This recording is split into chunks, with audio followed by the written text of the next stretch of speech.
चरक संहिता का द्वितीय चैप्टर हम देखने जा रहे हैं। चरक संहिता में जो सेकंड चैप्टर है उसका नाम है अपमार्ग तंडुलीय अध्याय। यहाँ पर आप अपनी बुक लेकर साथ में बैठेंगे, संहिता अपनी खोल लीजिए।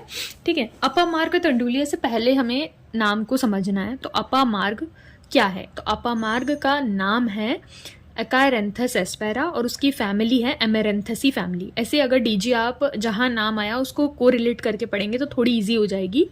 तो एकायरेंथस एस्पेरा एमेरेंथसी फैमिली इज अपमार्ग। तंडुल से क्या है? बीज, कि जो उसके बीज हमें लेना है। ठीक है, फिर यहाँ पर अगर हम इसका पंच कर्म अर्थ द्रव्य संग्रह, मतलब पंच कर्म जो हम करने जा रहे हैं उसमें कौन कौन से द्रव्य हमें संग्रहित करने चाहिए या कौन कौन से द्रव्यों का संग्रह यहाँ पर बताया गया है कि हम ये प्रोसीजर करेंगे तो ये द्रव्य हम उसका यूज कर सकते हैं। तो पहली चीज यहाँ देखेंगे कि पंचकर्म का सर्वप्रथम वर्णन चरक संहिता के द्वितीय चैप्टर में आया है सूत्र के। ठीक है, अब यहाँ पर एक और चीज आप पॉइंट आउट कर लीजिए कि यहाँ पर यवागु 28 यवागु का वर्णन है। ठीक है, चरक संहिता में ये बताया गया है कि जब यवागु का वर्णन करके कि यवागु से हमें चिकित्सा करनी है। या कंपैरेटिव में एक और पॉइंट लिखेंगे कि काश्यप में 21 यवागु का वर्णन है ना। काश्यप संहिता जब हम पढ़ते हैं तो उसमें 21 यवागु का वर्णन है। अब आएंगे आप शीर्ष विरेचन यानी शुरू विरेचन में 25 द्रव्य उसके बाजू में लिख दीजिए कि 25, इसको काउंट करेंगे तो 25 द्रव्य आते हैं।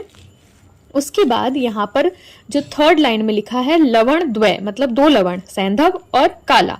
सैंधव लवण और काला लवण 2 लवण यहाँ पर यूज होते हैं। हरिद्रे तो 2 हरिद्रा, मतलब हल्दी और दारू हल्दी, दारू हरिद्रा और हल्दी, ये 2 द्रव्य यूज करेंगे। ज्योतिषमती बेस्ट सिरो विरेचनों में आती है, तो ज्योतिषमती है ना, ये वर्ड याद करेंगे। कौन कौन से रोगों में हम शिरो विरेचन कराते हैं इसका इंडिकेशन यहाँ पर मिलता है। जब हमारे सिर में गुरुता हो, शूल हो, पीनस हो, अर्धावेदक हो, कृमि हो, अपस्मार हो, घ्राणनासी, ये सारे रोगों में हमें क्या कराना है? मोहे, आखिरी प्रमोहे में मोहे है ना। जब मोह मूर्छा आदि हो जाते हैं तब हम शिरो विरेचन का इस्तेमाल करते हैं, शिरो विरेचन प्रोसीजर यूज करते हैं। नेक्स्ट प्रोसीजर है वमन। तो वमन के जो द्रव्य हैं वो 10 हैं। ठीक है, तो 6 तो जो हमारे षडवामक द्रव्य होते हैं वो, और उसके साथ ट्रिक लिखेंगे एम पाइन, PIN। ठीक है, E उसमें कौन कौन से हैं? M से याद रखेंगे मधुक, P से याद रखेंगे पिपली, I से याद रखेंगे एला और N से याद रखेंगे निम्ब। तो ये 4 द्रव्य प्लस हमारे जो षडवामक द्रव्य है वो हमारे वमन द्रव्यों में सहायक होंगे। ठीक है, नेक्स्ट आ जाते हैं श्लोक नंबर 9, 10 के आगे लिख दीजिए 17 द्रव्य। ठीक है, 17 द्रव्य हमारे विरेचन करने के लिए यूज होते हैं। ठीक है, 29 द्रव्य जो हमारे हैं आस्थापन वस्ती के द्रव्यों का वर्णन किया गया। उसमें 2 वर्ड्स याद करेंगे, एक तो पाटला मेजॉरिटी हमें याद रखना है, और शालपर्णी, प्रश्नपर्णी, निदिग्धिका वगैरह, कि ये भी हमारे आस्थापन द्रव्यों में यूज करते हैं। आस्थापन द्रव्यों में यूज करने वाला द्रव्य हमने मार्क कर लिया। आस्थापन अब, और जैसे उसमें लिखा है कि स्नेहश्च लवणानि च, तो जो स्नेह है यहाँ से उन्होंने स्पेसिफिक नहीं बताया कि हमारे 4 महास्नेह लेंगे, लेकिन हमें उसे वही समझना है।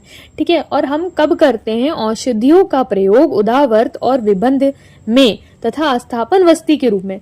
मतलब उन्होंने साथ में बता तो रहे हैं कि आस्थापन वस्तियों का वर्णन कर रहे हैं, लेकिन उन्होंने ये भी बता दिया कि यही सेम औषधि आप उदावर्त में और विबंध में भी यूज कर सकते हैं। अनुवासन वस्ती भी सेम है, उन्होंने बोल दिया। ठीक है, अब यहाँ पर पूर्वकर्म की बात करते हैं। तो पूर्वकर्म हम क्यों कराते हैं? ताकि जब हम अपना प्रधान कर्म जो कि हमारा पंचकर्म है वो कराएं तो उससे पहले जो दोष है वो कोष्ठ में आ जाए। तो उसका विचार करने के लिए हमें मात्रा और काल का विचार, मतलब प्रोसीजर का विचार करने के लिए पहले हमें मात्रा और काल का विचार करते हुए दोषों की उपस्थिति को निर्दिष्ट कर कर हमें प्रोसीजर करना है। यहाँ पर एक बहुत अच्छा रेफरेंस है, युक्ति का महत्व बताया गया है। देखो, वैद्य अगर हैं तो हम सिर्फ बुकिश नॉलेज पे नहीं जा सकते, हमें वहां पर अपनी युक्ति लगानी है कि इस पेशेंट के लिए ये सारे अगर इंडिकेशंस है तो मैं अपने हिसाब से मुझे क्या लग रहा है, अपनी युक्ति लगाकर। वैद्य के लिए सबसे अच्छा जो प्रमाण बताया गया वो युक्ति प्रमाण है। तो युक्ति प्रमाण का महत्व भी यहाँ पर वर्णित किया गया है। मात्रा काल आश्रय युक्ति सिद्धि युक्ते। ठीक है, किसी भी औषधि की युक्ति उसकी मात्रा काल पर निर्भर करती है ना। युक्ति में ज्ञान आश्रित होता है। ये सारी चीजें हम लेके चलेंगे। ठीक है, फिर यहाँ पर जो कि हमने बोला था कि 28 यवागु, तो 28 यवागु में 22 यवागु और 6 पेया हैं। अगर उसने नाम पूछा, नंबर पूछा कभी और वहां 22 नहीं है तो हम 28 की ओर ही जाएंगे। ठीक है।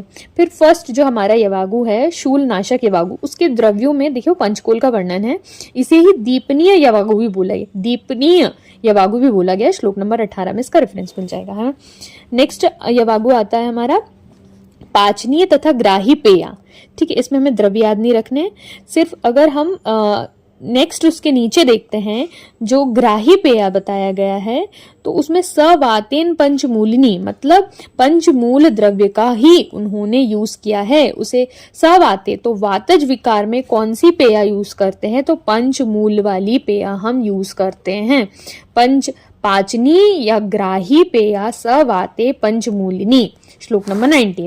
ठीक है, श्लोक नंबर 20 में मैं कोशिश, अभी आप मार्किंग ले लीजिए, उसके साथ में कोशिश करूंगी आपको किसी भी तरीके की एनिमेशन से या जो भी पॉसिबल ड्राइंग हो पाती है उससे आपको, ताकि थोड़ी बहुत इमेजिनेशन आपके दिमाग में इसकी ट्रिक्स बैठ जाए कि यवागु से क्वेश्चन आ सकता है। तो कौन कौन से इंपॉर्टेंट चीज है वो मार्क कर लेते हैं, फिर उसको हम आगे देख लेंगे नेक्स्ट पार्ट में। ठीक है, फिर यहाँ पर है शाल जो पित्त श्लेष्म अतिसार रोग अग्नि पेया।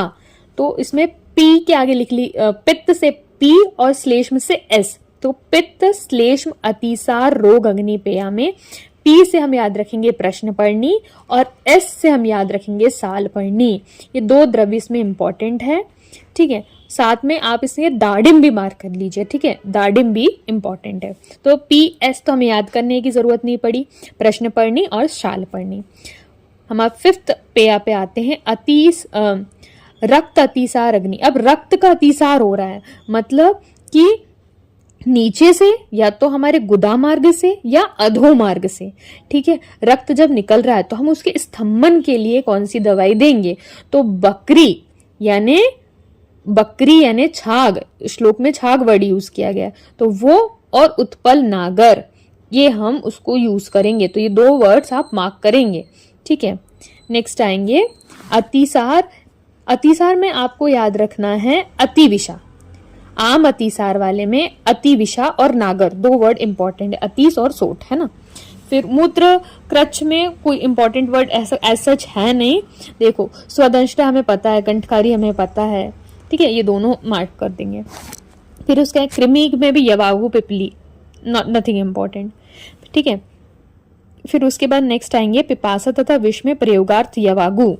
ठीक है, तो उसमें मुनक्का, अनंतमूल, धन, लावा, ये सही चीजें है ना। सोमराजी बकुची का पर्याय है, तो वहां पर क्या है, विष नाशक तरीके से ये यूज किया जाता है। तो सोमराजी, सोम को आप कंपेयर कर लीजिए कि एक विष है जिसका नाम सोम है, तो विष नाशक यवागु में सोमराजी यूज होगा। ठीक है, फिर अगर किसी को पतला करना है और किसी को मोटा करना है तो इसके लिए दो यवागु का यहाँ पर वर्णन किया गया है। किसी को अगर हमें मोटा करना है तो हम उसको क्या देंगे, सुअर के मांस से बनी गई वृहणीय यवागु देंगे ताकि वो मोटा हो सके। और अगर किसी को पतला करना है तो हम गवे दुग्ध यानी गेहूं से बनी हुई और मक्षिका से बनी हुई हम उसको यवागु देंगे ताकि वो पतला हो सके। ठीक है, गेहूं और मधु मिलाकर देंगे ताकि वो पतला हो सके। स्नेह, अब किसी को हमें स्नेह देना है, ठीक है, तो हम ऑब्वियसली तिल, हमारा तेल का मतलब ही तिल होता है, तो तिल प्रधान चावल की बनी यवागु घृत मिलाकर उसको हम देंगे। बहुतिला से हमें याद रखना है। ठीक है, फिर अगर किसी को पतला करना है ना, तो क्या देंगे, कुश का मूल, है ना, ये देंगे हम उसको, उसमें मार्क कर लीजिए, वो विरुक्षणीय है। ठीक है, और फिर श्वास का अग्नि, और ये वाली में हम दशमूल याद रखेंगे, है ना। श्वास का अग्नि दशमूल हमें पता है। अब यमक के बारे में बात करी जाती है, तो यमक में आता है हमारा, हमें पता है कि दो चीजों को मिलाते हैं तो यमक बनता है, और हमारे तीन चीजों को मिलाते हैं तो त्रिव्रत बनता है, और चार महास्नेहों को मिलाया जाता है तो वो महास्नेह बनता है। ठीक है, यहाँ पर घृत तेल में चावल में भूनकर मदिरा से सिद्ध की यवागु पक्वाशय रुजापह है, तो यमके मदिरा सिद्धे पक्वाशय रुजापह, ये याद रखना है हमें। ठीक है, फिर उसके बाद हमारा आ जाएगा रेचक। जो हमें लूज करा के निकालना है, तो उसमें उनने क्या यूज किया गया है, शाक, मांस। देखो मांस भी है और माश भी है, मतलब उड़द भी है, तो दोनों चीजें हैं यहाँ पे। शाक मतलब वेजिटेबल्स ले ली, मांस ले लिया हमने, और रेचन कराने के लिए मतलब सब्जी भाजी, आप इमेजिन कर लीजिए कि जो सब्जी भाजी है उसमें हम उड़द डाल देंगे, मांस डाल देंगे, ये क्या कराएगी, हमारा वर्चो निरस्यति। वर्चो निरस्यति ये वर्ड इंपॉर्टेंट है ना।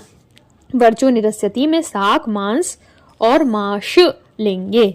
ठीक है। ग्राही अवागु में, ग्राही यानी घर, घर इसको इमेजिन करिए, घर, घर में क्या है, आम लगी है, जामुन लगी है, और वहां पर बिल्व का पेड़ भी लगा है। ठीक है। तो ये 4 चीजें इंपॉर्टेंट है। भेदनीय यानी रेचक, वेचक के लिए यवछार है, इतना इंपॉर्टेंट नहीं है। वात अनुलोमक, अभ्याय हमारी हरित की, हरड़ बेस्ट वात अनुलोमन के लिए है ना।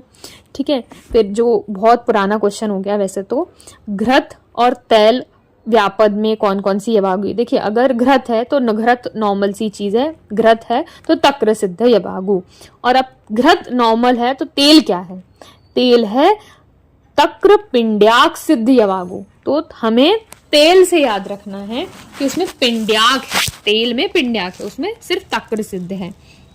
नेक्स्ट जाएंगे विषम ज्वर अग्नि यवागु में। विषम ज्वर अग्नि में, विषम ज्वर में हम गौ के मांस का यूज करते हैं, है ना, गौ के मांस और अनार के रस से खट्टी करी गई यवागु। तो विषम ज्वर नाशनी में गव मांस रसे सा अम्लह से याद रखेंगे। ठीक है। फिर उसके बाद आएंगे यवको, घृत और तिल। तो इसमें पिपल या आम्ल के इतना इंपॉर्टेंट नहीं है, बस याद कर लो। ठीक है। 25 नंबर पे जब हम चलते हैं तो शुक्र व श्रोतस में अगर शूल प्रश्नार्थ हमें यूज करना है, शूल प्रश्नार्थ के लिए, तो ताम्र चूड़ा रस, ताम्र से यहाँ पर वर्ड मुर्गे के लिए यूज किया गया है कि मुर्गे के मांस से बनी गई यवागु को हमें यूज करना है।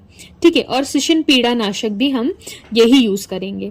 ठीक है। उसके बाद हम आते हैं 27 पे। तो 27 में है मद रोग तथा भस्मक रोग में प्रयोगार्थ क्या करेंगे। अब बहुत ज्यादा उसको भूख लग रही है तो क्या करना है, और उसे मद रोग हो गया तो क्या करना है, तो उपोदिका, उपोदिका का यूज करना है, उपोदिका और दधी भ्याम। तो ये हो जाएगी हमारे मद रोग के लिए, यानी पोई की शाक दही के साथ देनी है हमें। ठीक है।